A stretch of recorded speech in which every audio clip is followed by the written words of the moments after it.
One of the great things about taking a few days off during the holidays is you get a chance to reflect on your work, your life, your family, what you're doing right, what you're doing wrong. That's what New Year's resolutions are all about, changing some of those habits that maybe aren't serving us all that well.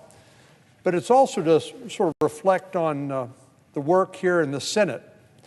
And I want to start by quoting one of the wisest men I know, and that was my dad.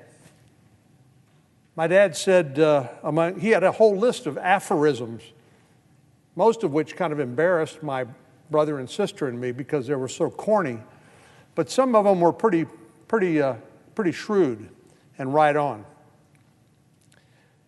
And one of them was that he said, the hallmark of intelligence is to learn from your mistakes.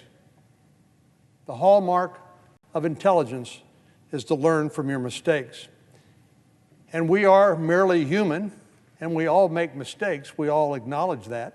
But learning from our mistakes is perhaps the most important thing we can do to make progress, to get smarter, to learn from experience, and to do things better the next time. I also thought of another wise man.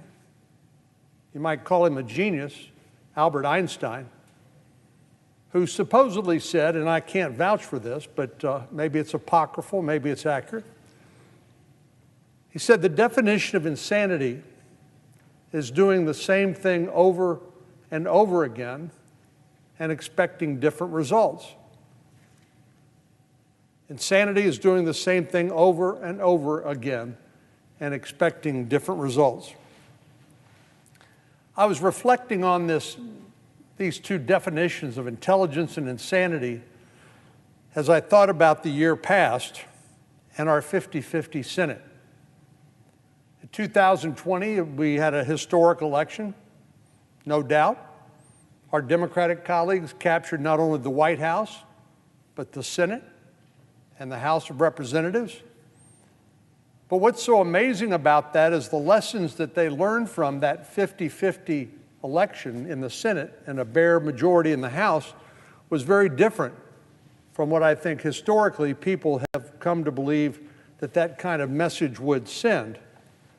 Ordinarily, you would think that, well, first of all, this is not the New Deal in Franklin Delano Roosevelt. Franklin Delano Roosevelt had huge majorities in the House and the Senate when he passed the New Deal legislation, historic legislation by any count. Conversely, in 2020, when President Biden was elected, the American people basically said, we don't particularly trust either one of the major political parties, so we're going to divide power equally in the Senate and give you a bare majority in the House, believing, I think, maybe intuitively, if not consciously, that would force us to work together.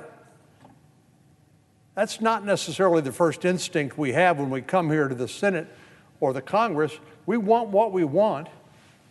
We all run for election. We campaign on a platform saying, if elected, I'm going to do this or that. And it's frustrating to not be able to do it. But the wisdom of our founders was that with the various checks and balances that we have on unilateral or partisan power, that when the voters say, well, we're going to divide power equally in the Senate,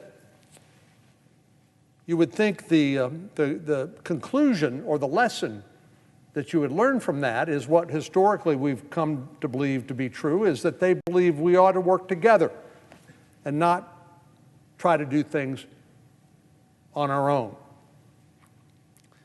So you would think that an equally divided Senate would encourage the majority leader, who is majority leader only by virtue of the fact that President Harris is the presiding officer of the Senate. She's not actually a member of the Senate, but she can break tie votes. That's what gives Senator Schumer, the senator from New York, his job as the majority leader, in spite of the fact that we have a 50-50 Senate. So you would think that an equally divided chamber would encourage the majority leader to prioritize bipartisan bills that could win broad support. That's what we did last year. In the last year of the Trump administration, we worked together to pass, I think, close to $5 trillion of relief from COVID-19, this terrible pandemic that's gripped the planet for the last 2 years. But apparently, the majority leader reached a different conclusion, because that's not the type of work that he's prioritized in the chamber during this last year. It didn't start off very well after a wonderful speech by President Biden on January the 20th, when he talked about healing our country, coming together as a nation despite our differences. The first thing the Democratic-controlled Senate did is passed a partisan $2 trillion spending bill in the name of COVID-19 relief. Well, they omitted to mention that only about 10% of the money, the $2 trillion, on top of the $5 trillion we'd spent on a bipartisan basis, that out of that $2 trillion, only about 10% of it was really related to the pandemic, and only 1% supported vaccinations. Perhaps the single most important thing that we've done in response to COVID-19 is to make vaccinations broadly available. And we continue to encourage people to get vaccinated, as I do every chance I get. Well, but after that first $2 trillion partisan spending bill, our colleagues then repeatedly used the Senate's time, which is the most precious asset we have here in the Senate, which is floor time, to vote on smaller but no less problematic bills that really stood zero chance of becoming law in a 50-50 Senate. There was one in the name of paycheck fairness that was, in fact, designed to line the pockets of trial lawyers, and it didn't pass. Then our Democratic colleagues drafted an election takeover bill. They said the only way for us to restore the public's confidence in the voting process is for the federal government to take it over, to hijack it, notwithstanding their position in the Constitution that elections should be run at the state level. And this election takeover bill was so blatantly partisan that even members of the Democratic Senate voted against it. But they didn't stop there. They rewrote the bill and brought it up for another vote in October. And again, it failed. Our Democratic colleague, the majority leader, has said this partisan legislation will resurface again later this month. But I don't expect the outcome to change, because it's the same unconstitutional partisan legislation that's not to advance the cause of access to the ballot or enhance voter integrity.